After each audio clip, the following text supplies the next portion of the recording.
Dr. Mishra is the Deputy Director General of the World Hindi Secretariat, Mauritius.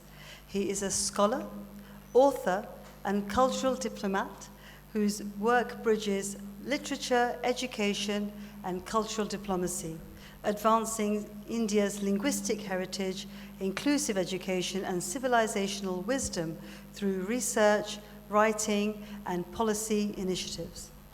He will present Sanskrit, the songs of the neurons, exploring its role in self-development. संगच्छध्वम संवदध्वम संभो मनांसी जानताम. अभी हम सब ने सुना IGCICI की प्रस्तुति थी. हम साथ चलें, साथ बोलें, एक जैसा हमारा मन हो. ये संस्कृत की भावना है जो वसुधैव कुटुंबकम की बात करता है. खैर, मैं अपने टॉपिक पर आता हूँ. Excellencies, honorable ministers, distinguished guests, and members of the august gathering, all protocols observed. Abhyas, namaskaram. It is really a privilege to be here today, speaking on a theme that connects ancient with the modern. Sanskrit, the songs of the neurons. Since I have limited time to speak on such a broad topic, I'll keep it short and make sure to finish on time. Astu ko vilambaha shubhasya shighram. Let's begin this journey. Ladies and gentlemen, while speaking on the topic, some questions that instantly come to our mind are, what is Sanskrit? What does the word Sanskrit actually mean? Where did it come from? How many variations does Sanskrit have? Why is it considered so special among the world's language? How is it connected with neurons, neuroscience, and modern fields like computer science and computational linguistics? I will try to explore the answer to these questions in this intellectual discourse. So first of all, let's tackle these simple yet fascinating questions that what is Sanskrit? What does the word Sanskrit actually mean? The word Sanskrit comes from the prefix sam, meaning perfectly, with the verb root kri, meaning to make or to do, and the suffix ta, indicating completion. Thus, etymologically, Sanskrit means a refined language, a language crafted with precision, that it leaves almost no room for error in its grammar. It is important to remember that the Sanskrit we speak today is Laukika Sanskrit, or classical Sanskrit, which is altogether different from Vedic Sanskrit, the language of the Vedas. Around 520 BCE, before Common Era, the great sage Panini codified Sanskrit grammar in this monumental work, the Ashtadhyayi, 8 voluminous chapters of extraordinary precision. Ladies and gentlemen, Sanskrit that follows Panini's rule is what we call Laukik or classical Sanskrit, the refined, standardized, and highly systematic form of the language. In those days, when there was no widespread writing system, knowledge was passed through Vachika Parampara, the oral tradition, using sutras, mantras, and shlokas for easy memorization and smooth dissemination of information. Our Rishi Munis crafted each sutra and mantras with great precision, brevity, and a formulaic style.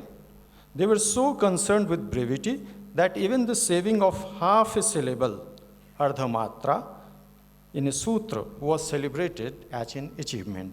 As it is said in Sanskrit, ardhamatra laghaven putrotsavam manyante vayyakaranaha. Grammarians rejoice at the saving of even half a syllable as if a child were born in their family. This practice, followed thousands of years ago by our great sages and seers, was a highly logical and scientific way of preserving and transmitting knowledge. Ladies and gentlemen, it resembles how technology has evolved today, from bulky computers to slim laptops, from big-sized floppy disks to tiny pen drives, and now to microchips and fiber optic networks, enabling vast amount of data to be shared instantly on a simple click of a mouse. Needless to say, the precision and brevity of sage Panini's genius shine through his codification of Sanskrit grammar, almost like the modern algorithms practiced today. Grammarian Panini's system, based on the 14 sacred sounds, the Maheshwara Sutras, revealed by Lord Shiva through his Damru, also known as the Shiva Sutra Jalam, forms the essence of the Sanskrit language, creating one of the most refined and systematic grammatical frameworks the world has ever seen. Ladies and gentlemen, respecting my father's wish, I remember learning Sanskrit during my adolescent years. I learned the Maheshwar Sutrani by heart, and what I learned 35 years ago, without ever revisiting the original text since then, still echoes in my mind, word for word, in the same tone and tenor. This is a clear example of how Sanskrit plays a key role in strengthening our memory and learning. As we are vibrating at some level of frequency, Sanskrit could be the most conducive language to align with that energy where we are most productive, where we are optimized at our productivity level. We now invite you to experience a very special experiential session called Need of the Hour with Abhyas instructor Ishmeet. This session includes breath awareness and conscious body movements to strengthen mind-body resilience. We hope you will enjoy the session. We have talked about the mental well-being for the entire event today. But if I ask you, is mind a bad friend? Is mind an enemy of us? No. Mind is actually not an enemy of us. It's actually a friend. It's a best friend, actually. If we can think what we can achieve through our mind, we can achieve anything and everything if we put our mind into it, if we put our conscious mind into it. But at the moment, what is happening is that our mind is actually controlled by my residual memory, by my emotions, by my habitual patterns.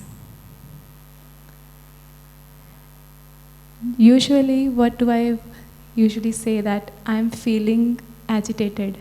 My mind is feeling agitated. But if I ask you, have we seen the mind? Where is the mind? Can we see it? Can we touch it? No. But whatever is happening in our mind, whatever thought process is coming into my mind, who is putting it into action? It is our body. Whatever the thoughts that are influenced by my emotion, by my memories, the past conditioning, if the thought process is coming from that residual memory and I'm putting into action, so it is my body who is putting into action. If I can just control my body, even if the thought is there, I can observe my thoughts. I can observe my feelings. I can just be a witness. I can choose to have the power to not let my emotions, my feelings become an action. But at the moment, what happens?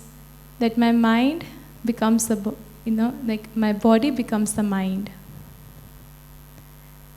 And my mind is right now influenced by my senses, by my memories again. So, bringing us to this present moment, like we said, that if I have to change something, if I have to control, I have to transmute my emotion, then I have to work on this body, because this body that I know right now, I can see it, but I can't see my mind. So if we just bring ourselves to this memory, this body which has all the memories in it. Memory in the side, in the way, like we all have cellular memory. Everybody has heard about cellular memory. That something happens and you touch, and then it stays in your body. And we start to operate from that memory. And now, as we continue that cycle over and over again, what happens? It becomes my habit. And then my whole process is that I will act in that memory only. But if I have to create a gap, if I just create a gap between my thoughts, my emotions, and my actions, I can transmute anything and everything. So what we say, mind being being an enemy, is actually he's a friend. If it is transmuted in a right way, if it is not influenced by my conditioning, by my patterns, by my habits. So coming back to this body, I can see this body, so we will work on this body. And if we ask how this body regulates, what is it that regulates my body, without which I can't live? Is it our breath? I can live without food. I can live without water for some time. I can live without any, attachment that may I have. But if I stop breathing right at this moment, I will not be conscious. I will be unconscious. So my body is being regulated by my breath. So if I just bring myself to this breathing and create that gap with my breath in between my actions and my emotions, I can transmute anything. And if we talk about mental well-being is something that it's not like, can I imagine like everything going really well every time? We can't. There will be something outside of us that will challenge, that will be a barrier there. But how I see it, how I perceive it, it is onto my thought process. It is how I perceive things. Things may be in a very berserk way, but if I act out of it, the things are happening on its own. But how I see it, how I perceive it, actually make the difference. We would like to invite the Honourable President of Mauritius to come on stage. Dr. Jyoti Jitan, Honourable Minister, His Excellency Sri Anurag Srivastavji, and Abhyas management and all well-wishers, distinguished guests, all protocol observed. First of all, I'm very happy to have come and been part of this national conference. When we agreed about the program, I thought I'll come at a particular time and leave because I have got so many commitments. I hope you will understand. Because I have many commitments, even during the weekend. So, nevertheless, the fact that I'm present, I'm with you, right? I would like to thank the organizers. I think this is a very important conference on the theme of mental health, mental well-being. And I look at the program, and I must first of all congratulate the organizers for having brought together so many eminent personalities to talk on so many of the issues related to mental health. I show my appreciation. I would like to express my appreciation for this important conference, and I hope there will be some follow-up activities. Secondly, I want to thank you. You see, you have wished me for my birthday, and His Excellency knows I was talking to him in the morning. My birthday is very simple. It's a simple family thing. So that's about it, but thank you for your blessings. The third thing I'm going to mention is that I was mentioning it to the director of Abhyas, that This conference is extremely, extremely important for the public, but also for policymakers. Very important. So my suggestion would be to Abhyas, you have a website, and all of you have prepared, made wonderful presentations.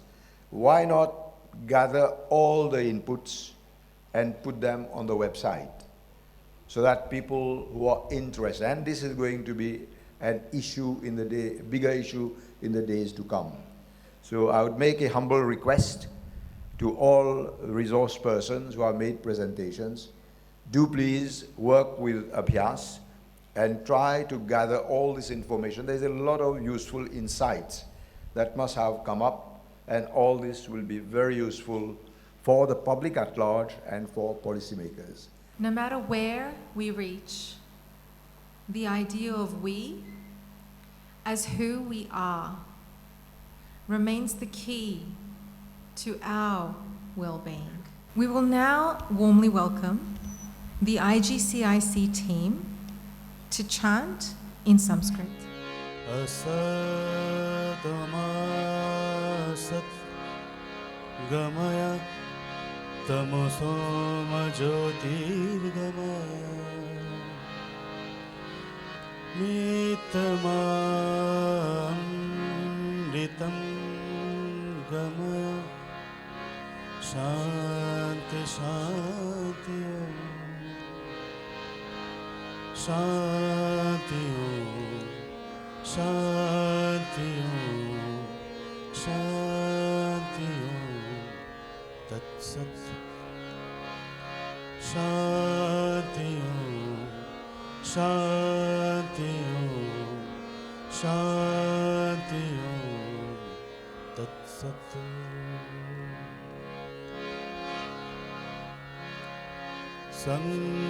Sangachatan Sangvadatham Sangvo Manangshi Janatam Sangachatan Sangvadatham Sangvo Manangshi Janatam Samano Mantra Samite Samani Samanan Mana Sahachita Mesha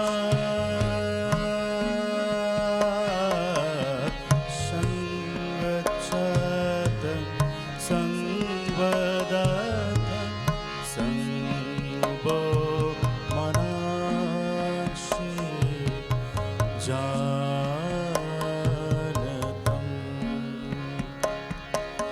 Samani Vayakuti Samana Hridayaniva Samaniva Akuti Samana Hridayaniva Samana Vastuva Mano Yathava Susahasati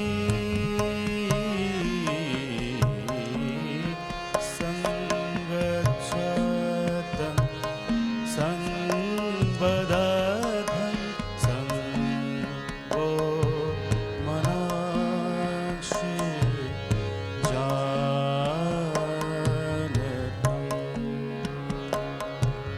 Sangachatan Sangvadatham Sangvo Manakshi